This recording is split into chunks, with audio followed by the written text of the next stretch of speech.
صبر کی دو صورتیں ہیں، جو ناپسند ہو اسے برداشت کرنا اور جو پسند ہو اس کا انتظار کرنا۔ مشکل وقت آ جائے تو کسی کا احسان مت لو، کیونکہ مشکل 4 دن اور احسان زندگی بھر کا۔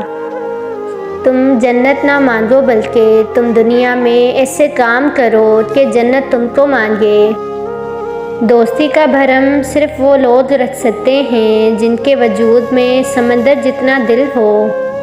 یہ زندگی 2 دن کی ہے، ایک دن تمہارے حق میں اور دوسرے دن تمہارے مخالف۔ جس دن تمہارے حق میں ہو اس دن غرور مت کرنا، اور جس دن تمہارے مخالف ہو اس دن صبر کرنا۔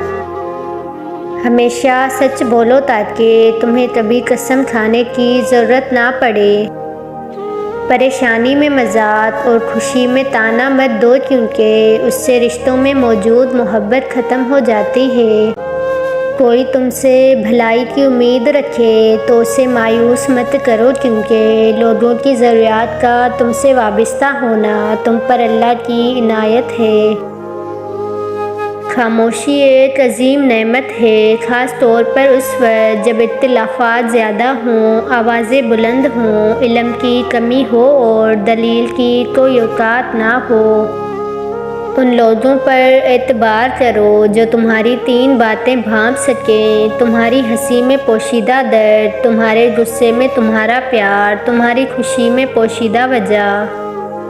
ان لوگوں کو کھونے سے ڈرو جن کے نزدیک دوستی کے رشتے خون کے رشتوں سے زیادہ عزیز ہوں۔ اتنے خشک نہ بنو کہ توڑ دیے جاؤ، اور اتنے نرم نہ بنو کہ نچوڑ دیے جاؤ۔ جس سے محبت کی جائے اس سے مقابلہ نہیں کیا جاتا۔ کسی کو پا لینا محبت نہیں بلکہ کسی کے دل میں جگہ بنا لینا محبت ہے۔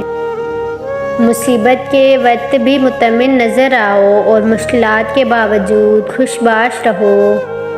ہمیشہ منفرد کردار رکھو، جیسے نمک، اس کی موجودگی محسوس نہیں ہوتی مگر اس کی غیر موجودگی تمام چیزوں کو بے ذائقہ بنا دیتی ہے۔ دوستوں کے غم میں شامل ہوا کرو ہر حال میں، لیکن خوشیوں میں تب تک نہ جانا جب تک وہ خود نہ بلائیں۔ دنیا کا سب سے خوبصورت پودا محبت کا ہوتا ہے، جو زمین میں نہیں بلکہ دلوں میں اگتا ہے۔ اسے اپنا کوئی راز مت بتاؤ جس کا کوئی راز تمہارے پاس نہ ہو۔ پریشانیاں حالات سے نہیں خیالات سے پیدا ہوتی ہیں۔